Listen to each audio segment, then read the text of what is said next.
नमस्कार, आप देख रहे हैं एनडीटीवी। मैं हूं आरिज मतलूब। करीब 5.5 साल पहले मध्य प्रदेश में अचानक कांग्रेस की सरकार गिर गई थी, जिसके मुखिया थे कमलनाथ। 22 विधायकों ने कांग्रेस का हाथ छोड़ सिंधिया के साथ बीजेपी का दामन थाम लिया था। लेकिन कुछ दिनों से एक पॉडकास्ट और एक सोशल मीडिया पोस्ट ने उस राजनीतिक उठापटक की घटना को फिर से चर्चा में ला दिया है।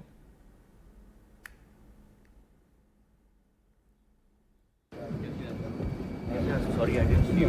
Yes, yes, all well, all well.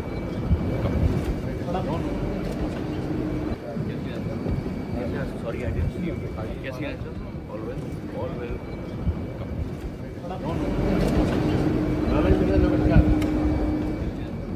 ये तस्वीर कुछ दिनों पहले भोपाल से आई थी। सिंधिया दिग्विजय सिंह को प्रणाम करते हैं, हाथ पकड़कर मंच पर ले जाते हैं।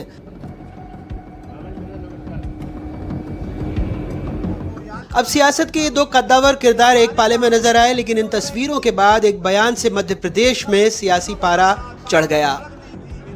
शुरुआत पूर्व मुख्यमंत्री दिग्विजय सिंह के पॉडकास्ट से हुई, जिसमें उन्होंने कांग्रेस की सरकार गिरने के सवाल पर कहा, एक शख्सियत है, अच्छे उद्योगपति हैं, अच्छे परिवार से, उनके दोनों से अच्छे संबंध हैं। मैं उनके पास गया और कहा, इन दोनों की लड़ाई में सरकार हमारी गिर जाएगी, आप जरा संभालिए क्योंकि आपके दोनों के साथ संबंध हैं। उन्होंने कहा ठीक है।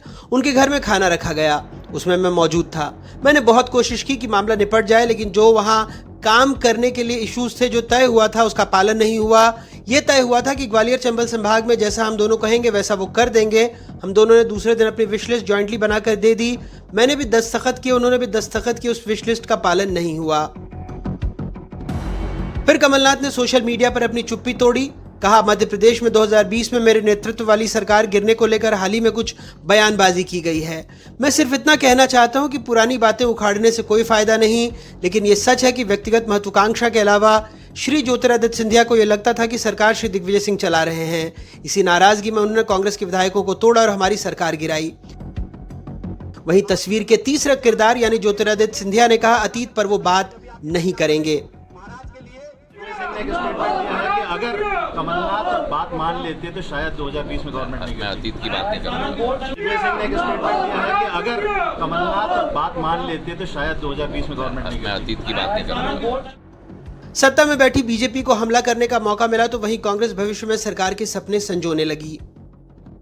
मुझे लगता है कि आज सार्वजनिक यदि एक्स पर ये पोस्ट की है तो उनको इसको सार्वजनिक करना चाहिए। पर यह बात सही है कि गुट और गिरोह में बटी हुई कांग्रेस में सब कुछ अच्छा नहीं चल रहा। ज्योतिरादित्य जी की कोई महत्वाकांक्षा नहीं, कोई ज्योतिरादित्य जी ने कुछ लिया नहीं।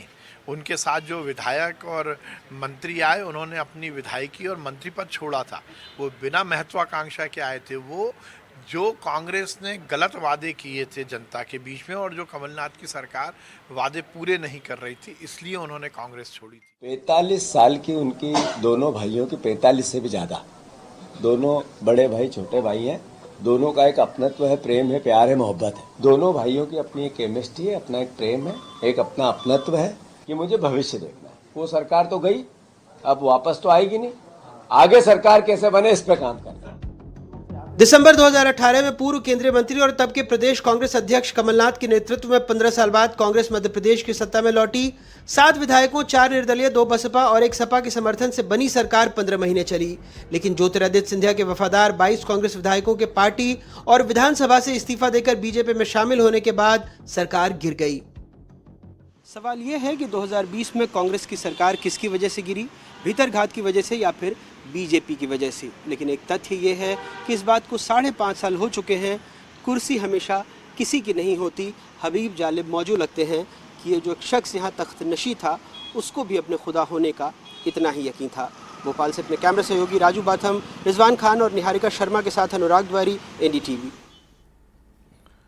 तो साल 2020 की